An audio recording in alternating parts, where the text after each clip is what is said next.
Hello friends, welcome to Infotech Travel. दोस्तों, मैं GS Kamboj आपके सामने अपने चैनल पर एक मुद्दे की बात करने आया हूं और मुद्दा बहुत बड़ा है, बहुत ख़ास है। टूर एंड ट्रैवल, क्योंकि आप जानते हो मेरे चैनल का कंटेंट है टूरिज़म, ट्रैवलिंग।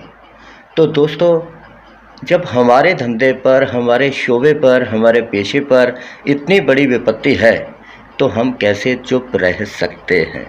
तो दोस्तों, सबसे बड़ी प्रॉब्लम आजकल यही पेश आ रही है कि गाड़ियां तो खड़ी हैं लेकिन बैंक की तरफ से ईएमआई की कॉल्स आ रही हैं। ड्राइवर लोग परेशान हैं कि वो कहां जाएं। ईएमआई नहीं भरेंगे तो कंपनी, कोई भी जो फाइनेंसर है, चाहे वो प्राइवेट है चाहे वो बैंक है, वो गाड़ी उठाने के लिए आ जाएंगे। वो ये नहीं देखेंगे कि लॉकडाउन है, क्योंकि बहुत से लोग ऐसे हैं जिनको परमिशन मिली हुई है, डायरेक्ट भी और इनडायरेक्ट भी। ये बात बिल्कुल सही है कि इनडायरेक्ट भी बहुत कुछ हो रहा है। येलो नंबर प्लेट वाली टैक्सियां खड़ी हैं और स्कूल बसें जो हैं वो भर भर के सवारियां लेकर जा रही हैं। ਹਾਲ ਜੀ ਵੀਰ ਜੀ, ਮੇਰੇ ਸਾਰੇ ਭਰਾਵਾਂ ਨੂੰ ਵੀਰ ਜੀ, ਲੋਕੀ ਕਹਿੰਦੇ ਨੇ, ਪ੍ਰਸ਼ਾਸਨ ਕਹਿੰਦਾ ਹੈ ਵੀ ਸਕੂਲ ਬੱਸ ਹੈ ਜਿਹੜੀ ਹੈ ਨਾ, ਇਹ ਜਾ ਨਹੀਂ ਸਕਦੀ ਹੈਗੀ। ਦੇਖੋ ਕਿਤੇ ਵੀ ਬਾਹਰ ਆਊਟ ਸਟੇਸ਼ਨ ਹੈ ਨਾ, ਤੇ ਸਾਡੀਆਂ ਗੱਡੀਆਂ ਐਨਪੀ ਪਰਮਿਟ ਨੇ ਆ, ਤੁਸੀਂ ਦੇਖ ਵੀ ਰਹੇ ਹੋ, ਗੱਡੀਆਂ ਖੜੀਆਂ ਨੇ PV01। ਤੇ ਵੀਰ ਜੀ, ਇਹ ਫਿਰ ਕਿੱਦਾਂ ਜਾ ਰਹੀਆਂ ਨੇ ਜੀ? ਮੈਂ ਪ੍ਰਸ਼ਾਸਨ ਤੋਂ ਇਹੀ ਮੰਗ ਕਰਦਾ ਕਿ ਇਹਨਾਂ ਦੇ ਖਿਲਾਫ ਕੋਈ ਕਾਰਵਾਈ ਕੀਤੀ ਜਾਵੇ, ਇਹਨਾਂ ਤੋਂ ਪੁੱਛ ਪੜਤਾਲ ਕੀਤੀ ਜਾਵੇ ਵੀ ਇਹ ਕਿੱਦਾਂ, ਮਤਲਬ ਜੋ ਕਿ ਪਰਦੇਸੀ ਬੰਦਿਆਂ ਨੂੰ ਲੈ ਕੇ ਜਾ ਰਹੇ ਨੇ, ਲੇਬਰ ਵਾਲੇ ਬੰਦੇ ਨੇ ਇਹ। ਇਹਨਾਂ ਤੋਂ ਲੇਬਰ ਵਾਲਿਆਂ ਤੋਂ ਪੁੱਛਿਆ ਸੀਗਾ, ਕਹਿੰਦੇ ਵੀ 5-5000 ਰੁਪਏ ਸਾਡੇ ਤੋਂ ਕਿਰਾਇਆ ਲਿਆ ਗਿਆ ਤੇ ਇੱਕ ਬੱਸ ਦੇ ਵਿੱਚ 35 ਤੋਂ 40 ਬੰਦੇ ਬਿਠਾਏ ਜਾਣਗੇ।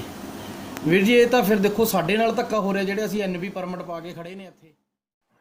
तो सबसे पहले तो सरकार से मेरी ये प्रार्थना है, एक क्वेश्चन है, एक प्रश्न है कि उनको क्या परमिशन दी गई है, या उनके पास क्या अख्तियार है, क्या राइट है उनके पास कि वो टूरिज़्म का काम करें। कैसे परमिशन मिली उन्हें? अगर वो गैर कानूनी ढंग से ऐसा कर रहे हैं तो वो गाड़ियां जब्त क्यों नहीं हुई अभी तक? होनी चाहिए, क्योंकि अगर एक येलो प्लेट की गाड़ी कहीं चौरास्ते पर रेड सिग्नल इसलिए भी जंप कर दे, वैसे तो कोई प्रोफेशनल ड्राइवर जो होता है रेड सिग्नल बहुत जल्दी जंप नहीं करता, क्योंकि उनकी ट्रेनिंग ही ऐसी होती है कि उतना कमाएंगे नहीं जितना चढ़ावा देना पड़ता है। तो ये सोचकर टैक्सी वाले बहुत कम गलतियां करते हैं।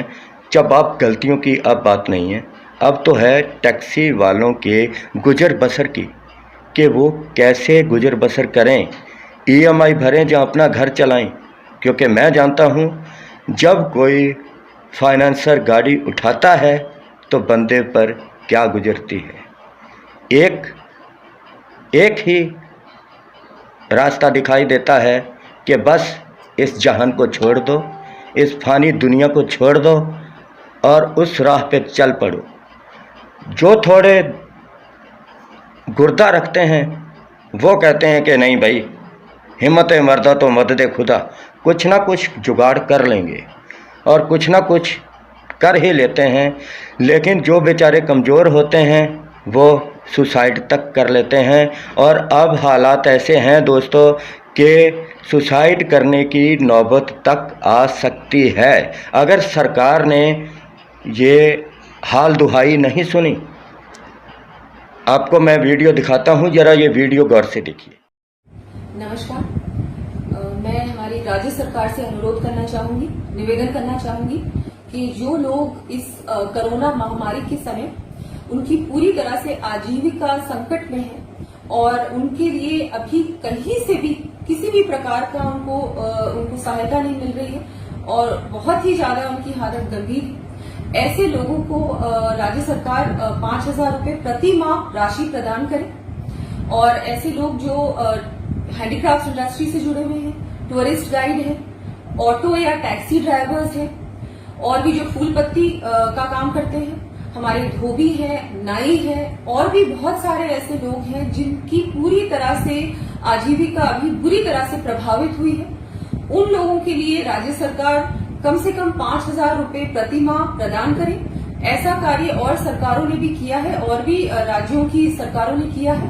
तो हमारी राजस्थान सरकार से भी मैं निवेदन करना चाहूंगी कि इन लोगों की मदद करें और इस संकट की घड़ी में उनको कम से कम 5,000 रुपए हर महीने प्रदान करने का मैं अनुरोध करती हूँ। बहुत बहुत। हाँ तो दोस्तों, देखा आपने राजस्थान की माननीय एमपी साहिबा दिया कुमारी जी वो क्या कह रही हैं। उन्होंने सरकार को गुहार लगाई है कि ये जो टैक्सी लाइन के बंदे हैं, जहाँ जो पर दिहाड़ी मजदूर हैं, या छोटे कारोबारी हैं, जो थोड़ा बहुत काम करके गुजारा करते थे, लेकिन लॉकडाउन में बिल्कुल बंद है, चौपट है उनका काम, कम से कम उन्हें 5,000 रुपया तो मिलना चाहिए महीने का सरकार की तरफ से। लेकिन हमारी पंजाब सरकार के सदके जाऊं कि हमारा कोई भी लीडर आगे नहीं आया इस मुद्दे पे बोलने के लिए। हमारे किसी भी मिनिस्टर ने या हमारे किसी भी एमपी ने ऐसा कोई भी, अरे वादा ही कर दो, हौसला हो जाए कि कुछ ना कुछ सरकार देगी, चाहे मोदी जी वाला 15 लाख का ही कर दो, कुछ प्रॉब्लम नहीं है, हौसला हो जाता है। 15 लाख का हौसला भी तो हुआ था, इसीलिए तो मोदी जी हवाई जहाज़ छूट रहे हैं। और दोस्तों, अब मैं आपको एक वीडियो दिखाता हूं जो दिल से एक गुहार लगा रहे हैं हमारे राजेश कुमार जी जीरकपुर से। वो क्या कहते हैं, ज़रा वो सुनिए। ਹੈਲੋ ਬਾਈ ਜੀ, ਸਾਰੇ ਵੀਰਾਂ ਨੂੰ ਸਤਿ ਸ਼੍ਰੀ ਅਕਾਲ। ਮੈਂ Rajesh Kumar, tri city taxi operator welfare association ਤੋਂ ਪ੍ਰਧਾਨ। ਐਕਚੁਅਲੀ ਕੁਝ ਗੱਲਾਂ ਸਾਂਝੀਆਂ ਵੀ ਕਰਨੀ ਸੀ ਤੇ ਕੁਝ ਸਰਕਾਰਾਂ ਨੂੰ ਅਪੀਲ ਵੀ ਕਰਨੀ ਸੀ ਸਾਰੇ ਡਰਾਈਵਰ ਭਰਾਵਾਂ ਵੱਲੋਂ, ਕਿਉਂਕਿ ਸਾਡਾ ਜਿਹੜਾ ਕੀਤਾ ਹੈ ਇਸ ਟਾਈਮ ਬਿਲਕੁਲ ਬਰਬਾਦੀ ਦੀ ਕਗਾਰ 'ਤੇ ਖੜ੍ਹਾ ਹੈ। ਇਸ ਟਾਈਮ ਬਿਲਕੁਲ ਜਿਹੜੇ ਸਾਡੇ ਡਰਾਈਵਰ ਭਰਾ ਨੇ, ਚਾਲਕ ਮਾਲਕ ਜਿੰਨੇ ਵੀ ਨੇ, ਉਹ ਇਸ ਟਾਈਮ ਆਰਥਿਕ ਜਿਹੜੀ ਪਰਿਸਥਿਤੀ ਆ ਉਹਨਾਂ ਦੀ ਬਹੁਤ ਹੀ ਹਾਲਾਤ ਖਰਾਬ ਨੇ, ਜੋ ਕਿ ਸਰਕਾਰ ਨੂੰ ਇਸ ਚੀਜ਼ 'ਤੇ ਧਿਆਨ ਦੇਣਾ ਚਾਹੀਦਾ। ਸਾਨੂੰ ਸਿਰਫ ਦੇਖਣ ਦੀ ਇੰਨੀ ਕੁ ਜ਼ਰੂਰਤ ਹੈ ਕਿ ਸਾਡੀ ਗੱਡੀਆਂ ਨੂੰ ਚੱਲਣ ਦੀ ਪਰਮਿਸ਼ਨ ਦਿੱਤੀ ਜਾਵੇ।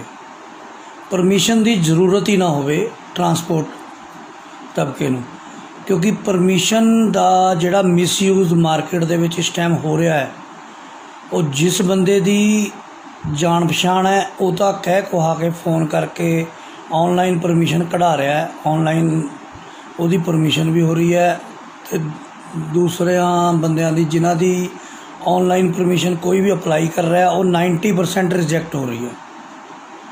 ਉਹਦਾ रीज़न सानू भी समझ नहीं आ रहा कि कुछ बंदियां दी हो रही है तो कुछ दी नहीं हो रही।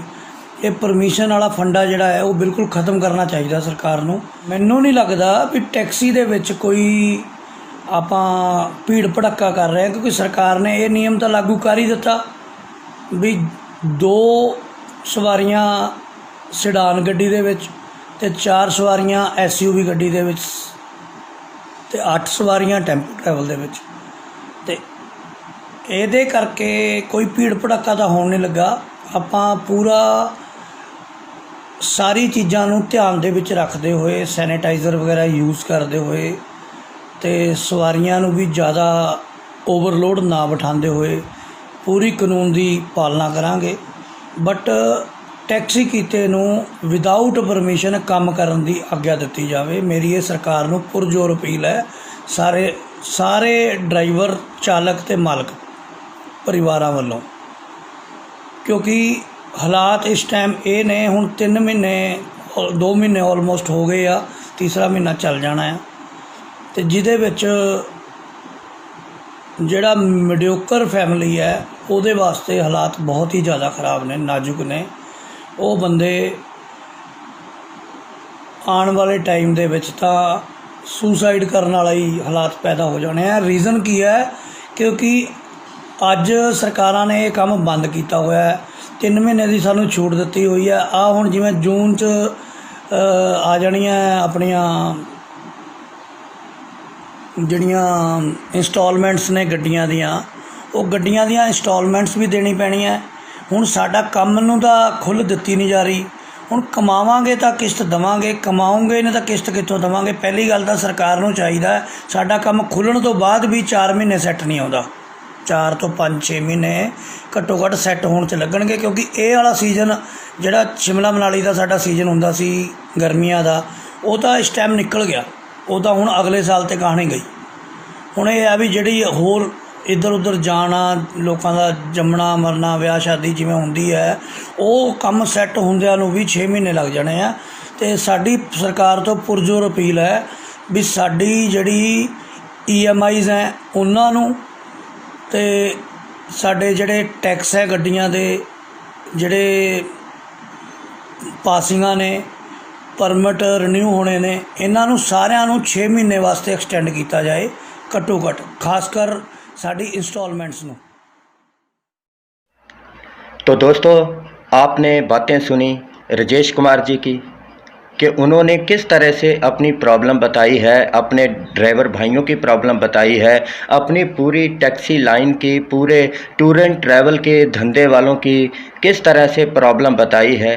और मेरे भी अपने सभी सब्सक्राइबर से, सभी व्यूवर से ये हाथ जोड़कर एक प्रार्थना है, एक बेनती है कि इस वीडियो को लाइक भले मत कीजिए, बिल्कुल भी लाइक मत कीजिए, लेकिन इस वीडियो को शेयर इतना कीजिए कि दोस्तों ये कहीं तो पहुँचे, जहाँ मैं पहुँचाना चाहता हूँ उन दरवाज़ों तक पहुँचे, वहाँ दस्तक दे कि प्रॉब्लम है, टैक्सी वालों को, टूर एंड ट्रैवल वालों को प्रॉब्लम है। दोस्तों, कोई और धंधा होगा जो वैसे डेली जैसे है, हैंड टू माउथ करते हैं, सब धंधों में आजकल ऐसा ही है, हैंड टू माउथ है। लेकिन ये टैक्सी लाइन जो ऐसी लाइन है कि यहाँ आदमी के पास इतने पैसे नहीं होते। वो ज़माना लद गया जब एक छोटी सी गाड़ी में भी लोग जाना पसंद करते थे। तब मारुति गाड़ी 800 में भी लोग टैक्सी का काम करते थे, एम्बेसडर में करते थे, फिएट गाड़ियाँ भी थी, बॉम्बे में, दिल्ली में पद्मिनी छाई हुई थी, पाल पद्मिनी सबको याद होगा। लेकिन दोस्तों, आजकल लोगों का इतना स्टैंडर्ड हाई फाई हो चुका है कि सेडान में उनको कम से कम इटियोस चाहिए, टोयोटा इटियोस से नीचे तो बात ही नहीं करेंगे। और अगर SUV चाहिए तो कम से कम इनोवा हो, क्रिस्टा मिल जाए तो बहुत बड़ी बात है, अच्छी बात है। लेकिन किराया ना जी, किराया बिल्कुल किराया नहीं देंगे हम, ना ना, किराया तो पूछना मत। तो दोस्तों, ये बात है। अब खैर लोगों से तो दरख्वास्त ही कर सकते हैं कि मौके को समझिए, लॉकडाउन में प्रॉब्लम है, और अपने ड्राइवर भाइयों का साथ दें और इस वीडियो को शेयर करें। तो आपको फिर मिलूँगा मैं एक नई वीडियो के साथ। तब तक के लिए सत श्री अकाल, रब रखा।